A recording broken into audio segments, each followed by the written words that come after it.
Hello friends, welcome to study smart way. आज आप सभी लोगों के लिए इतिहास से संबंधित कुछ मोस्ट इम्पॉर्टेंट प्रश्न लेकर आए हैं जो कि बहुत ही ज़्यादा इम्पॉर्टेंट हैं और आपके प्रत्येक एग्जाम में वो पूछे जा सकते हैं। इसलिए वीडियो को अंत तक देखिएगा और वीडियो पसंद आए तो उसको लाइक ज़रूर करें। आप सभी लोग कॉपी और पेन लेकर बैठिएगा जिससे कि आपको जो भी इम्पॉर्टेंट पॉइंट बताए जाएं उनको नोट करते चलें। चलिए शुरू करते हैं आज की क्लास को। आज की क्लास का पहला प्रश्न आपके सामने दिया गया है। गारो पहाड़ी भारत के किस भाग में स्थित है? आपके सामने चार ऑप्शन दिए हैं और आपको बताना है कि गारो पहाड़ियाँ जो हैं वो भारत के कौन से भाग में स्थित हैं। उत्तर में, दक्षिण पश्चिम में या फिर उत्तर और पूर्व में। तो ये जो गारो पहाड़ियाँ हैं ये बाहरी हिमालय की पर्वत श्रृंखला है और यहाँ पर गारो लोग निवास करते हैं, इसलिए इनको गारो पहाड़ियाँ कहते हैं और यह भारत के उत्तर और पूर्व भाग में स्थित है। तो यहाँ आपका फोर्थ ऑप्शन सही हो जाएगा। आगे बढ़ते हैं अगले प्रश्न की तरफ। अगला प्रश्न है, स्वतंत्रता के बाद किस वर्ष से भारत ने अपने अलग सिक्के जारी किए? स्वतंत्रता के बाद से कौन से वर्ष से भारत ने अपने स्वयं के अलग सिक्के जारी किए थे? तो आपके सामने चार ऑप्शन दिए गए हैं। 1947, 1949, 1950 या फिर 1955। तो आपको बता देते हैं कि भारत आज़ाद कब हुआ था। तो 15 अगस्त 1947 को भारत आज़ाद हो चुका था, लेकिन उसके बावजूद भी भारत ब्रिटिश मुद्रा व्यवस्था और उन्हीं के सिक्कों का प्रयोग कर रहा था। तो भारत ने 15 अगस्त 1950 से अपने खुद के सिक्के जारी किए थे। तो यहाँ पर आपका थर्ड ऑप्शन सही हो जाएगा, 1950 और डेट है 15 अगस्त। तो आपका ये थर्ड ऑप्शन सही हो जाएगा। अब आगे बढ़ते हैं अगले प्रश्न की तरफ। अगला प्रश्न है, निम्नलिखित में किसने तीसरे गोलमेज सम्मेलन में हिस्सा लिया? जो तीसरा गोलमेज सम्मेलन हुआ था उसमें इनमें से किसने हिस्सा लिया था?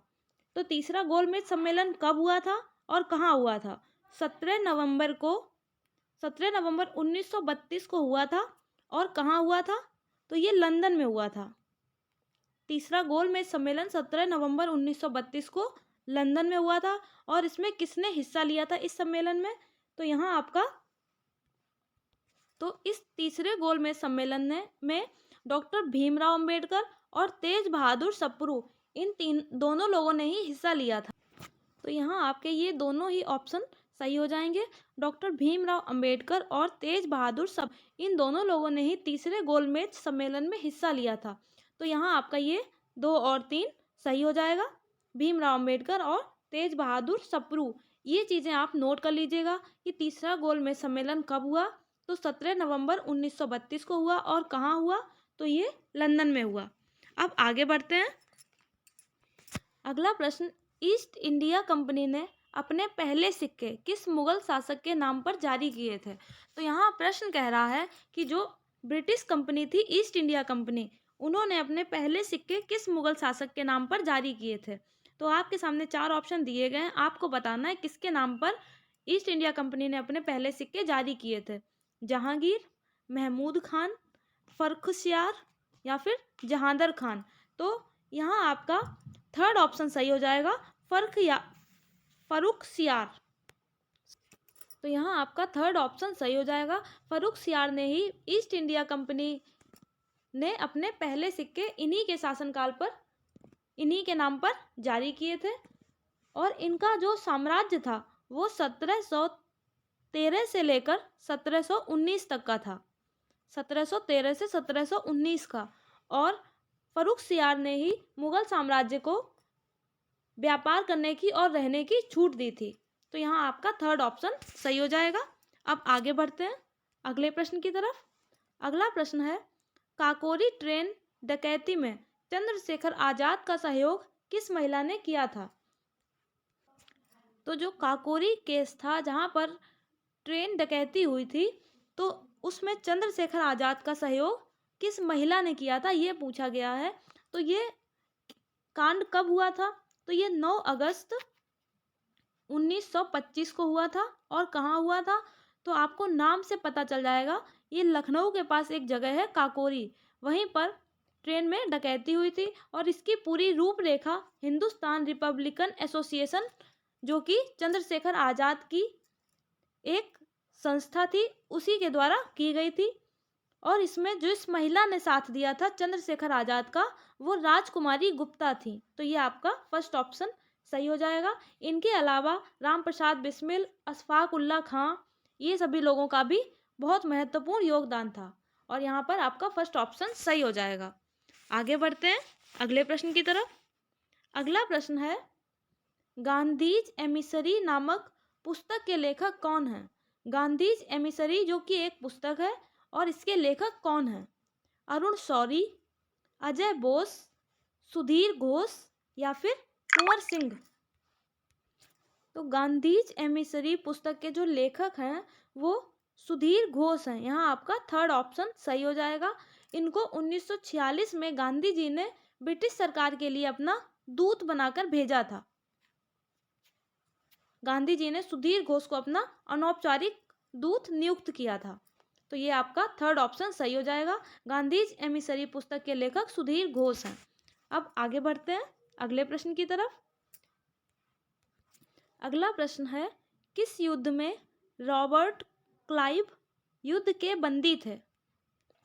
तो यहाँ पूछा गया है कौन से युद्ध में रॉबर्ट क्लाइव जो थे वो युद्ध के बंदी थे, यानी कि इनको बंदी बना लिया गया था।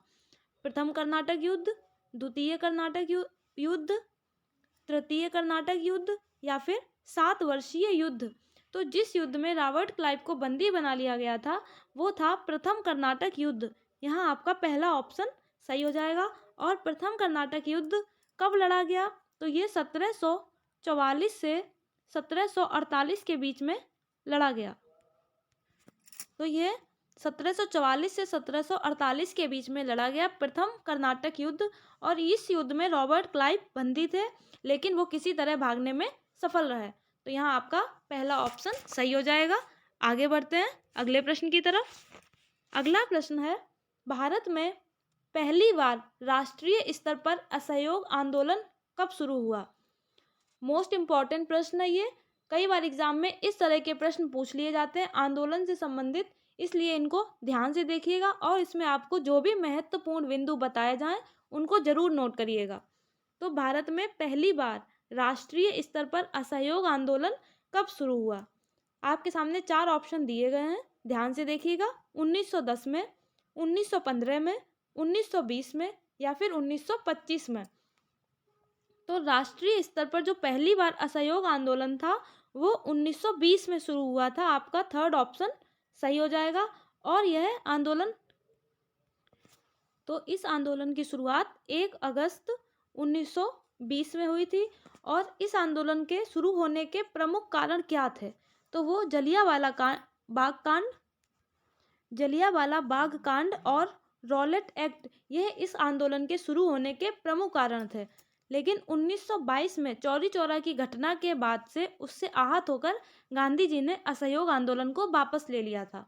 तो यह आंदोलन आप सभी लोग समझ गए होंगे। यह आंदोलन 1920 में शुरू हुआ, 1 अगस्त 1920 में, और इसके प्रमुख कारण थे जलियांवाला बाग कांड और रॉलेट एक्ट। अब आगे बढ़ते हैं अगले प्रश्न की तरफ। अगला प्रश्न आपके सामने दिया गया है, भारत ने महाकाली संधि किस देश के साथ की थी? महाकाली संधि है जो कि बहुत ज़्यादा महत्वपूर्ण है। यह संधि भारत ने और किस देश के साथ की थी? पाकिस्तान के साथ, चीन के साथ, नेपाल के साथ या फिर बांग्लादेश के साथ? तो भारत और नेपाल ने महाकाली संधि यह साथ में की थी। और यह कब हुई? तो यह फरवरी 1996 में दोनों देशों ने इस पर हस्ताक्षर किए थे। और यह संधि किससे संबंधित है? तो यह महाकाली नदी के जल बंटवारे से संबंधित थी। तो आप लोग समझ गए होंगे, भारत ने महाकाली संधि नेपाल के साथ की थी और भारत और नेपाल ने मिलकर फरवरी 1996 में इस संधि पर हस्ताक्षर किए थे। और यह महाकाली नदी के जल बंटवारे से संबंधित थी। अब आगे बढ़ते हैं अगला प्रश्न है, किस देश पर जर्मनी के आक्रमण से द्वितीय विश्व युद्ध आरंभ हुआ था? जर्मनी ने किस देश पर आक्रमण किया था जिसके दौरान द्वितीय विश्व युद्ध प्रारंभ हुआ था? फ्रांस, जापान, पोलैंड या फिर चीन? तो जर्मनी ने पोलैंड पर आक्रमण किया था, जिसके कारण द्वितीय विश्व युद्ध हुआ था। तो यहाँ आपका थर्ड ऑप्शन सही हो जाएगा। तो जर्मनी ने पोलैंड के आक्रमण के बाद ही द्वितीय विश्व युद्ध का आरंभ हुआ था। तो यहाँ आपका थर्ड ऑप्शन सही हो जाएगा। अब आगे बढ़ते हैं। अगला प्रश्न है, जर्मनी में रक्त और लौह की नीति किसने अपनाई थी? रक्त और लौह की नीति जर्मनी में मुसोलिनी ने, बिस्मार्क ने, विक्टर ह्यूगो ने या फिर लुसेनफोर्ड ने? तो जर्मनी में रक्त और लौह की नीति जिसने बनाई थी उसका नाम है बिस्मार्क। यह आपका सेकेंड ऑप्शन सही हो जाएगा। अगला प्रश्न देखते हैं। अगला प्रश्न है, प्रथम विश्व युद्ध का आरंभ कब हुआ? बहुत ही ज़्यादा इम्पोर्टेंट प्रश्न है और यह हर परीक्षा में आपकी पूछ लिया जाता है, इसलिए इसको ध्यान से देखिएगा। प्रथम विश्व युद्ध का आरंभ कब हुआ? आपके सामने 4 ऑप्शन दिए गए हैं। 28 जुलाई 1914, 28 जून 1914, 3 अगस्त 1914 या फिर 1 जुलाई 1914। तो प्रथम विश्व युद्ध का आरंभ 28 जुलाई 1914 को हुआ है। तो ये आपका पहला ऑप्शन सही हो जाएगा। और प्रथम विश्व युद्ध कब से कब तक चला? 14 से 11 नवंबर 1918 तक चला। और इस युद्ध के तत्कालीन प्रमुख कारण क्या थे? तो वो भी आपको बता देते हैं कि इस युद्ध के प्रमुख कारण क्या थे। तो उस समय ऑस्ट्रिया के जो उत्तराधिकारी थे उनका और उनकी पत्नी का वध इस युद्ध का तात्कालिक प्रमुख कारण था। और यह घटना 28 जुलाई 1914 को सेराजेवो में हुई थी। ये जो आपके सामने इम्पोर्टेंट पॉइंट बताए जाते हैं इनको जरूर नोट कर लीजिएगा। अब आगे बढ़ते हैं अगले प्रश्न की तरफ। अगला प्रश्न है, पौनार आश्रम निम्नलिखित में किससे संबंधित है? पौनार आश्रम जो है वो किससे संबंधित है? विनोबा भावे से, बाबा आमटे से, भीमराव अंबेडकर से या फिर दयानंद सरस्वती से? तो ये जो पौनार आश्रम है यह विनोबा भावे से संबंधित है। यहाँ आपका फर्स्ट ऑप्शन सही हो जाएगा। और इस आश्रम की स्थापना कुष्ठ रोगियों के उपचार के लिए की गई थी। ये याद रखिएगा, कभी कभी एग्जाम में पूछ लिया जाता है कि पौनार आश्रम की स्थापना क्यों की गई? तो यह कुष्ठ रोगियों के उपचार के लिए। और किसने की? तो वो विनोबा भावे ने। तो यहाँ आपका पहला ऑप्शन सही हो जाएगा। अब आगे बढ़ते हैं अगले प्रश्न की तरफ। अगला प्रश्न है, अफीम युद्ध किन देशों के बीच लड़े गए? अफीम युद्ध जो है वो कौन से देशों के बीच लड़े गए हैं? ब्रिटेन और चीन, भारत और चीन, पाकिस्तान और भारत या फिर भारत और ब्रिटेन? तो अफीम युद्ध जो है ये ब्रिटेन और चीन के बीच में लड़े गए हैं। यहाँ आपका फर्स्ट ऑप्शन सही हो जाएगा। यह 2 युद्धों, जो चीन और ब्रिटेन के बीच 2 युद्ध हुए, इन्हीं दोनों को अफीम युद्ध कहा जाता है। और यह एक व्यापारिक विवाद था। यह विवाद एक व्यापारिक विवाद था और इन दोनों ही युद्धों में चीन की हार हुई। पहला युद्ध 1839 से 1842 तक चला और दूसरा 1856 से 1860 तक चला। तो यहाँ अफीम युद्ध किन देशों के बीच लड़े गए? तो ये ब्रिटेन और चीन के बीच में। आगे बढ़ते हैं अगले प्रश्न की तरफ। अगला प्रश्न है, डच द्वारा पहली फैक्ट्री कहाँ स्थापित की गई? डचों के द्वारा जो पहली कंपनी ईस्ट इंडिया कंपनी थी वो कहाँ स्थापित की गई? सूरत में, मछलीपट्टनम में, पुलिकट में या फिर नेगीपट्टनम में? तो डचों के द्वारा जो पहली फैक्ट्री स्थापित की गई थी वो मछलीपट्टनम में स्थापित की गई थी। यहाँ आपका सेकेंड ऑप्शन सही हो जाएगा। और ये कब की गई थी? तो ये 1605 में हुई थी। 1605 में डचों ने पहली ईस्ट इंडिया कंपनी की स्थापना की थी मछलीपट्टनम में। आगे बढ़ते हैं अगले प्रश्न की तरफ। अगला प्रश्न है, विश्व के सभी समाजवादी संगठन विश्व समाजवादी संगठन में कब सम्मिलित हुए थे? विश्व के जो समाजवादी संगठन थे वो कब विश्व समाजवादी संगठन में शामिल हुए थे? 1904 में, 1906 में, 1905 में या फिर 1907 में? तो यहाँ आपका फर्स्ट ऑप्शन सही हो जाएगा, 1904 में। 1904 में सभी समाजवादी संगठन विश्व समाजवादी संगठन में शामिल हो गए थे। आगे बढ़ते हैं अगले प्रश्न की तरफ। अगला प्रश्न है सिंधु सभ्यता की क्या विशेषता थी? सिंधु सभ्यता जो थी वो एक नगरीय व्यवस्था थी और इसकी क्या विशेषता थी? पिरामिड, विशाल स्नानागार, हैंगिंग गार्डन या फिर जिग्गुरात? तो सिंधु सभ्यता की जो प्रमुख विशेषता थी वो थी विशाल स्नानागार। यहाँ आपका सेकेंड ऑप्शन सही हो जाएगा। मोहनजोदड़ो की खुदाई में एक बड़ा स्नानागार प्राप्त हुआ था, वही सिंधु घाटी की प्रमुख विशेषता थी।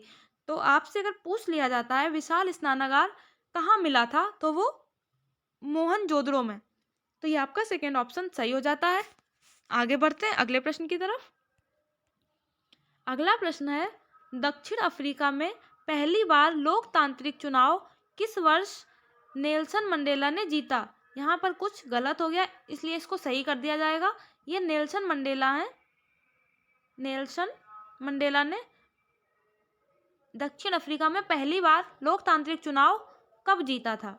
1989 में, 1991 में, 1994 में या फिर 1996 में?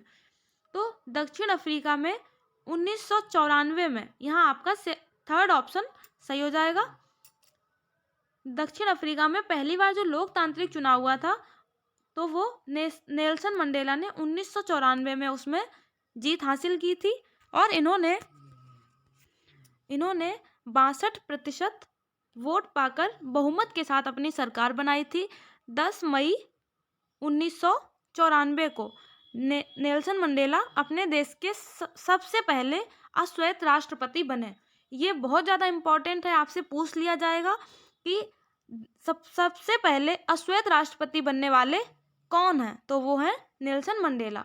तो यहाँ आपका थर्ड ऑप्शन सही हो जाएगा, 10 मई 1994। अब आगे बढ़ते हैं अगले प्रश्न की तरफ। अगला प्रश्न है, द्वितीय विश्व युद्ध का प्रमुख कारण क्या था? जो द्वितीय विश्व युद्ध हुआ था उसका प्रमुख कारण क्या था? लौह आवरण की नीति, तुष्टीकरण की नीति, निर्गुट आंदोलन या फिर क्यूबा संकट? तो द्वितीय विश्व युद्ध का प्रमुख कारण था तुष्टीकरण की नीति। यहाँ आपका सेकेंड ऑप्शन सही हो जाएगा। द्वितीय विश्व युद्ध 1939 से 1945 तक हुआ।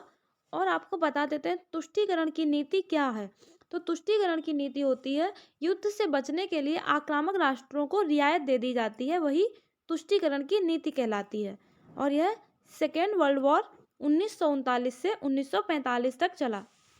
आगे बढ़ते हैं अगले प्रश्न की तरफ। अगला प्रश्न है, कुसुमपुर किस नगर का प्राचीन नाम था? कुसुमपुर अहमदाबाद का, दिल्ली का, मेरठ का या फिर पटना का? तो जो ये कुसुमपुर है यह पटना का प्राचीन नाम था। ये आपका फोर्थ ऑप्शन सही हो जाएगा। पटना को पहले कुसुमपुर कहा जाता था और अब यह बिहार की राजधानी है। तो बिहार की राजधानी कौन है? पटना। और पटना का पूर्व नाम क्या था? तो वो है कुसुमपुर। तो यहाँ आपका फोर्थ ऑप्शन सही हो जाएगा। अब आगे बढ़ते हैं अगले प्रश्न की तरफ। सिंधु घाटी सभ्यता के क्षेत्र कालीबंगन का क्या अर्थ है? सिंधु घाटी सभ्यता का जो एक क्षेत्र है, प्रमुख क्षेत्र है कालीबंगन, उसका क्या अर्थ है? काली नदी, काला जंगल, काले पहाड़ या फिर काली चूड़ियाँ? तो सिंधु घाटी सभ्यता के क्षेत्र कालीबंगन का अर्थ होता है काली चूड़ियाँ। काले रंग की चूड़ियों को सिंधु घाटी सभ्यता में काली बंगन कहते हैं। तो ये आपका फोर्थ ऑप्शन सही हो जाएगा। आगे बढ़ते हैं अगला प्रश्न। अगला प्रश्न है, चरक किसके समकालीन थे? चरक जो थे यह किसके समकालीन यानी कि किसके समय में थे? कनिष्क के समय में, सम्राट अशोक, चंद्रगुप्त मौर्य या फिर समुद्रगुप्त? तो जो चरक थे वो कनिष्क के समकालीन थे। यहाँ आपका फर्स्ट ऑप्शन सही हो जाएगा। कनिष्क के दरबार के प्रमुख विद्वान थे चरक और इन्होंने चरक संहिता नामक पुस्तक भी लिखी। आपके हिंदी से संबंधित भी एक प्रश्न यहाँ पर मिल गया है कि चरक संहिता किसने लिखी? तो वो चरक ने। चरक किसके समकालीन थे? तो वो कनिष्क के। अब आगे बढ़ते हैं अगले प्रश्न की तरफ। अगला प्रश्न है, किस राजा ने पेशावर में बौद्ध मठ का निर्माण कराया? पेशावर एक जगह है, इसको पुरुषपुर भी पहले कहा जाता था। पुरुषपुर। तो इस जगह पर बौद्ध मठों का निर्माण किस राजा ने कराया था?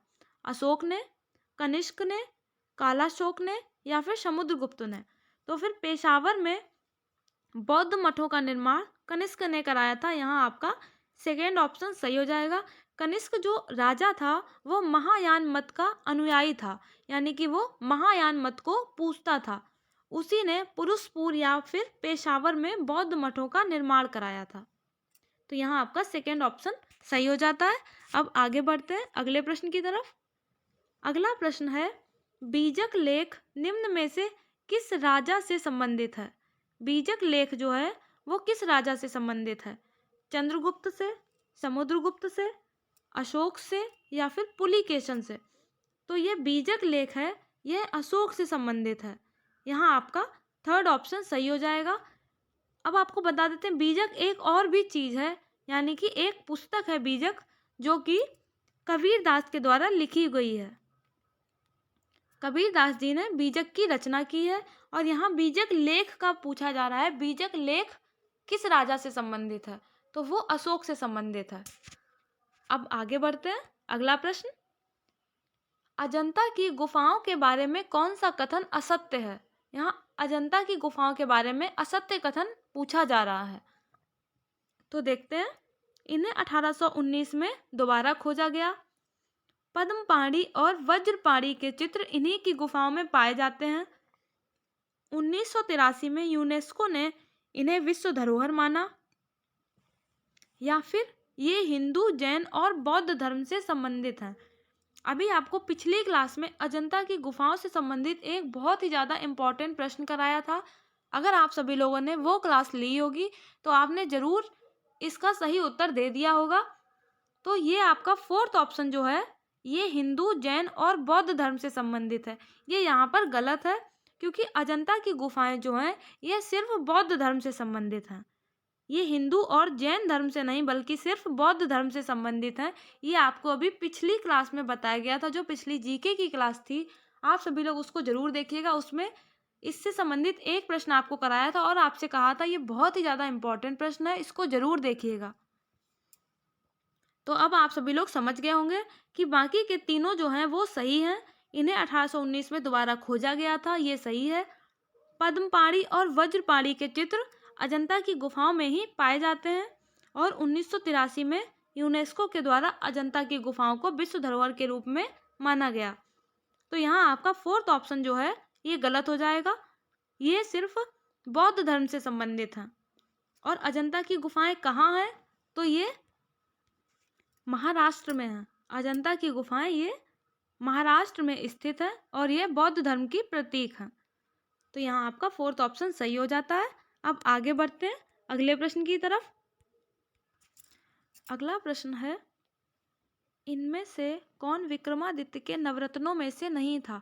विक्रमादित्य के दरबार में 9 रत्न थे, यानी कि जो कई राजा अपने दरबारों में विद्वानों को बिठाते थे। तो जो 9 विद्वान होते हैं या 9 पंडित, 9 विद्वान कुछ भी कह सकते हैं उनको आप, तो उनको नवरत्न कहा जाता था। तो विक्रमादित्य के दरबार में 9 रत्न कौन कौन से थे? तो यहाँ पूछा गया है इनमें से कोई जो है वो उनके दरबार का नवरत्न नहीं था, वही आपको पता करना है। बेताल भट्ट, कालिदास, आर्यभट्ट या फिर अमर सिंह। तो विक्रमादित्य के नवरत्नों में से कौन नहीं था? तो यहाँ पर आर्यभट्ट आपको दिख रहे हैं, वो विक्रमादित्य के नवरत्नों में से नहीं थे। ये आपका थर्ड ऑप्शन सही हो जाएगा। आर्यभट्ट जो थे वो गणित के विद्वान थे और इन्होंने ही शून्य की खोज की थी।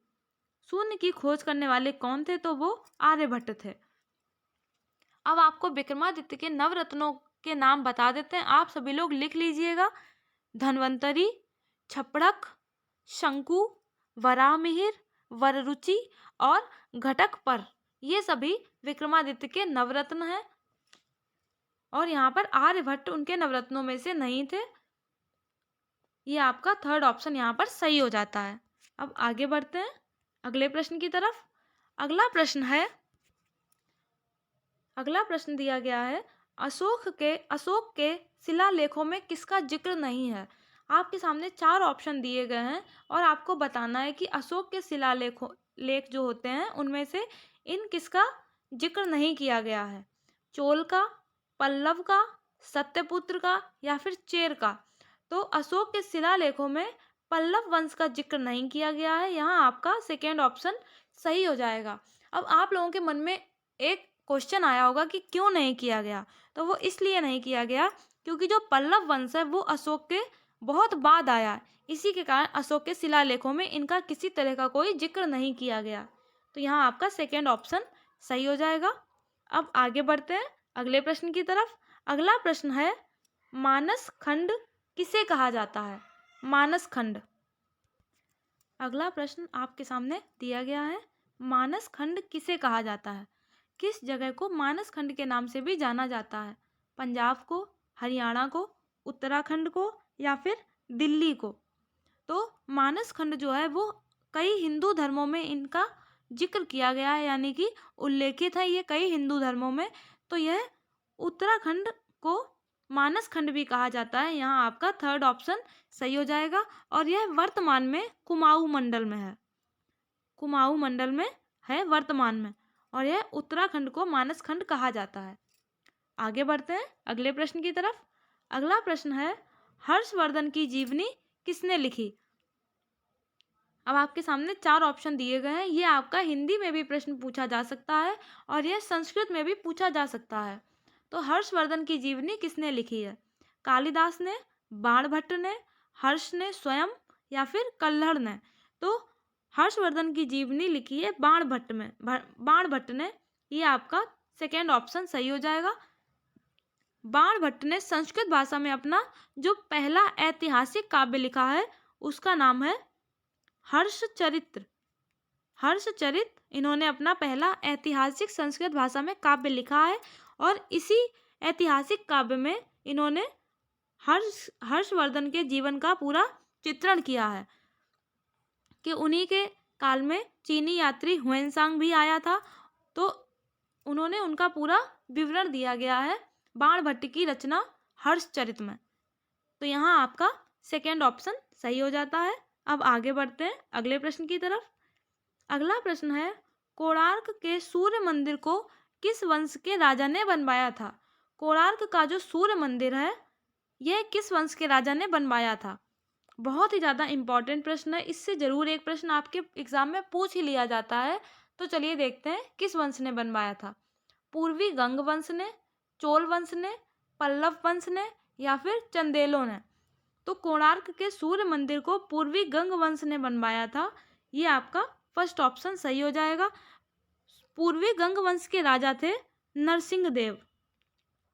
नरसिंह देव ने ही सूर्य मंदिर को बनवाया था।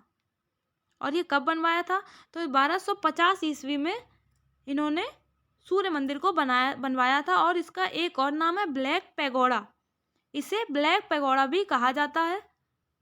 और इसको किस उत्सव के रूप में बनवाया गया था? तो इसको मुस्लिम राज्यों पर विजय पाई थी नरसिंह देव ने, उन्हीं के उत्सव के रूप में कोणार्क के सूर्य मंदिर को बनवाया था और यह उड़ीसा में स्थित है।